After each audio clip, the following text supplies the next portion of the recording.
Olá! Hoje a gente vai mergulhar em um material incrível que veio do Brasil. Pense nele não como um simples livro, mas como uma ponte feita de palavras, ligando o mundo da psicologia à comunidade LGBT+.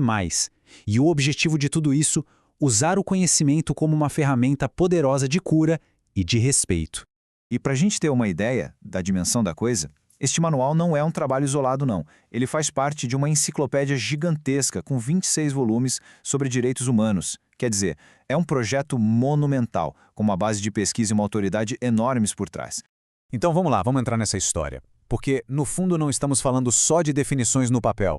Estamos falando sobre como as palavras certas, o conhecimento correto, têm um poder real de proteger, de curar e principalmente de afirmar quem nós somos. Ok, mas por que um manual como este é tão necessário? Bom, a resposta é urgente e está totalmente ligada à saúde mental e à luta contra a discriminação. A missão do manual é bem direta. O objetivo é dar subsídios, ou seja, dar ferramentas para que profissionais e a sociedade como um todo possam entender as lutas específicas da comunidade LGBTIA+.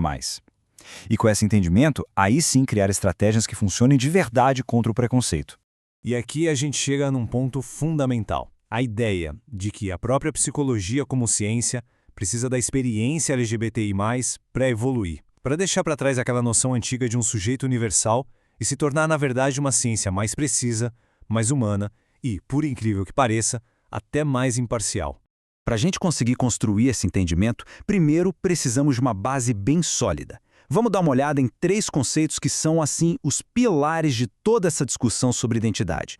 O primeiro pilar é o sexo designado no nascimento. Isso aqui é puramente biológico, ok? É baseado em genitais, cromossomos, mas o ponto-chave é que, a partir dessa observação biológica, a sociedade cria na hora uma expectativa sobre qual deve ser o gênero daquela pessoa.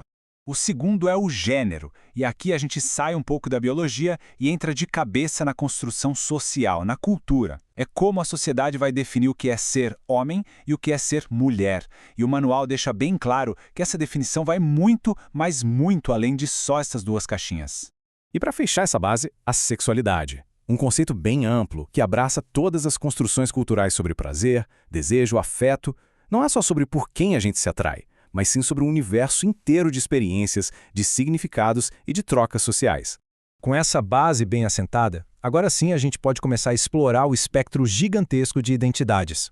Vamos entender a linguagem que dá nome a todas essas experiências.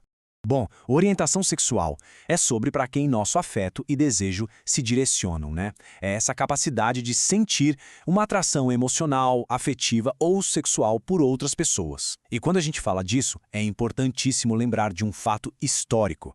Isso precisa ser dito em voz alta. Homossexualidade não é e nunca foi uma doença. O manual faz questão de registrar esse histórico todo para mostrar que a ciência já superou essa visão há décadas. E olha que interessante, o Brasil se adiantou até a Organização Mundial da Saúde, desclassificando isso como doença já em 1985. Agora, a identidade de gênero é diferente. Se a orientação sexual é sobre por quem a gente se atrai, a identidade de gênero é sobre quem a gente é. É aquela percepção interna, a convicção profunda que cada um tem de si, e que pode ou não bater com o sexo que foi atribuído lá no nascimento. E essa imagem, olha, ela captura perfeitamente o espírito da coisa. A gente não está falando de caixas, de categorias fechadas. A gente está falando de um espectro vibrante, diverso, cheio de experiências humanas, de identidades e, claro, de comunidade. O manual também entra na evolução da própria língua. De um lado, tem a chamada linguagem neutra, que propõe formas novas, como elu, para incluir quem não se sente contemplado pelo masculino ou feminino. E do outro, tem a linguagem inclusiva, que é um pouco mais sutil e usa palavras que já existem no nosso vocabulário, tipo trocar professores e professoras por o corpo docente para garantir que ninguém fique de fora. E falando em evolução da linguagem, isso nos leva a uma história fascinante de progresso social, uma história contada letra por letra na própria sigla que representa a comunidade. A sigla que a gente conhece hoje não apareceu do nada, prontinha. Cada mudança nela foi uma vitória, uma luta política por visibilidade. Começou com GLS, gays, lésbicas e simpatizantes, o que, convenhamos, excluía muita gente. Em 95, uma aliança importantíssima adiciona o T de travestis. Em 2005, o B de bissexuais é incluído.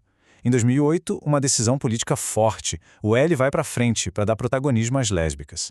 Mais tarde, o I de intersexo entra para ampliar a representação e, por fim, o sinal de mais é adicionado, como um compromisso de que ninguém mais será esquecido.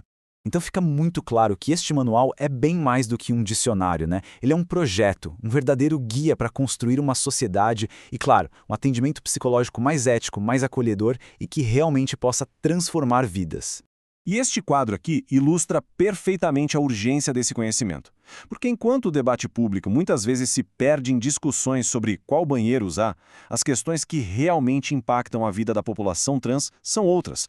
É o acesso à saúde, é o custo altíssimo de cirurgias, é a luta contra a violência e o direito básico de ter um documento que reflita quem a pessoa é de verdade. E o ponto central de tudo isso é o seguinte: dominar essa linguagem não é só uma questão acadêmica. É uma ferramenta prática. É uma ferramenta para a gente gerar empatia, construir respeito e, no fim das contas, defender os direitos humanos de todas as pessoas. E para fechar, fica uma reflexão que o próprio manual propõe. Se o conhecimento é mesmo uma ferramenta de mudança, de que forma a linguagem que cada um de nós usa no dia a dia está moldando o mundo que a gente quer construir?